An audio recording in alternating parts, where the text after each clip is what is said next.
तो हम चलते हैं। अवनी बेटा, तुम गाड़ी पार्क करके आ जाना। अवनी ने हाँ में सिर हिलाया और सौरभ, गीता और नील ऊपर पार्टी में जाने के लिए चल पड़े। असल में वो पार्किंग अंडरग्राउंड थी, जिस वजह से उन लोगों को वेन्यू तक पहुंचने में टाइम लगने वाला था। यहां दूसरी ओर गौतम ने पोडियम पर खड़े होकर माइक में अपनी बातें अनाउंस करनी शुरू भी कर दी थी।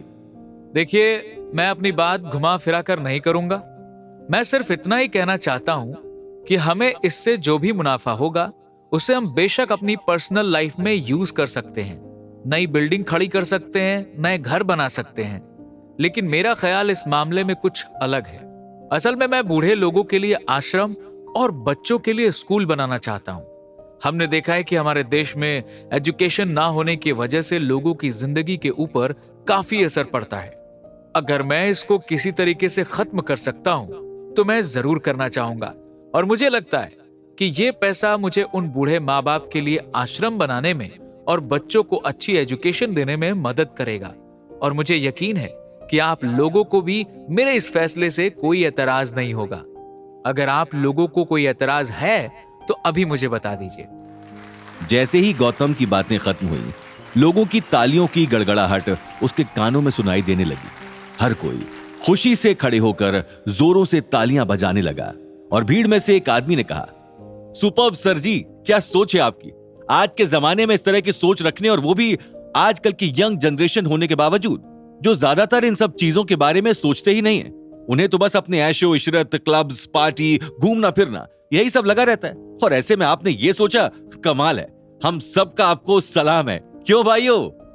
ऐसा कहकर उस आदमी ने जोरों से सीटियां बजाईं और तालियां बजानी शुरू कर दी, जिसके बाद बाकी सभी लोग भी तालियां बजाने लगे।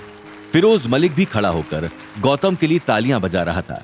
गौतम ने सबके सामने हाथ जोड़े और वो अपनी सीट पर जाकर बैठ गया। फिरोज मलिक माइक पर बोलने के लिए आया और उसने कहा, गौतम जी, मुझे दिल से खुशी हो रही है। आपका न सिर्फ बिजनेस सेंस अच्छा है, बल्कि आप एक बहुत अच्छे इंसान भी हैं, और ऐसे हीरे को अपनी जिंदगी में पाकर मैं बेहद खुश हूं।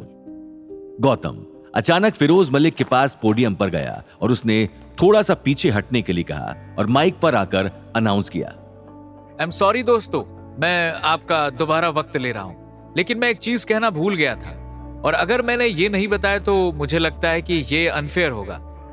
तो बस इतना ही कहना चाहता हूं कि जो भी इन हाई स्टोरी बिल्डिंग के डिजाइन्स होंगे वो एए स्टूडियो यानी आर्किटेक्ट अवनी स्टूडियो से ही पास होकर जाएंगे। ये मेरी एक पर्सनल रिक्वेस्ट है। अगर आप लोग इस पर राजी हो जाते हैं तो मुझे बहुत खुशी होगी, और आई प्रॉमिस यू ये डिजाइन्स बेहतर से भी बेहतरीन होंगे।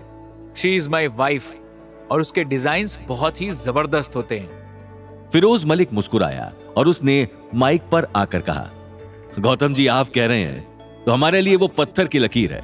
हम ऐसा ही करेंगे। सारे डिजाइन्स आर्किटेक्ट अवनी स्टूडियो से ही पास होंगे। क्यों दोस्तों, आप सब लोग राजी हैं? फिरोज मलिक के सवाल पर वो लोग हूटिंग करने लगे, तालियां बजाने लगे, और वो समझ गया कि सभी लोग इसमें राजी हैं। वहां बैठा हर एक आदमी गौतम की शख्सियत से काफी इंप्रेस हो चुका था। यहां दूसरी ओर अंडरग्राउंड पार्किंग के अंदर सौरभ, गीता और नील को रास्ता ही नहीं मिल रहा था। ना ही उन्हें नीचे कोई सिक्योरिटी गार्ड दिखाई दे रहा था। इसलिए गुस्से में झल्लाते हुए गीता ने कहा, कैसा बकवास होटल है, कोई सिक्योरिटी गार्ड नहीं, कुछ नहीं, न लाइट्स दिखाई दे रही हैं। आखिर हम लोग होटल में पहुंचे कैसे? अब आप हमें यहाँ तक ला ही रहे हैं तो कम से कम इतना तो पता कर लेते। पता नहीं आपको भी पीछे के रास्ते से आने की क्या सूझी। अच्छी खासी गाड़ी बाहर पार्क हो रही थी, लेकिन नहीं, आपको तो पीछे के रास्ते से लाकर अंडरग्राउंड में पार्किंग करनी थी। देख लो, गाड़ी भी पार्क नहीं हुई है, ना ही हमें रास्ता मिल रहा है। मुझे तो ये पार्किंग बिल्कुल भूल भुलैया जैसी लग रही है। ना जाने हम लोग समय पर ऊपर वेन्यू पर पहुंच भी पाएंगे या नहीं। कहीं पता चले कि हम पहुंचे और पार्टी ही खत्म हो गई, सब लोग गायब हों और हमें बर्तन धोने के काम में लगा दिया जाए। सौरभ ने उदासी भरा चेहरा बनाते हुए गीता से कहा, प्लीज भाभी, ये मजाक का वक्त नहीं है। मैं भी बहुत थक गया हूँ। देखिए, चल चल के मेरे भी पैर टूट रहे हैं, लेकिन अपने खानदान के लिए हमें इतना तो करना होगा, और आप इतना सा घुटनों का दर्द नहीं झेल सकती। मैं कह रहा हूं ना, मेरे होते हुए आप परेशान मत होइए। यहाँ पर हमें जरूर पार्किंग मिल जाएगी।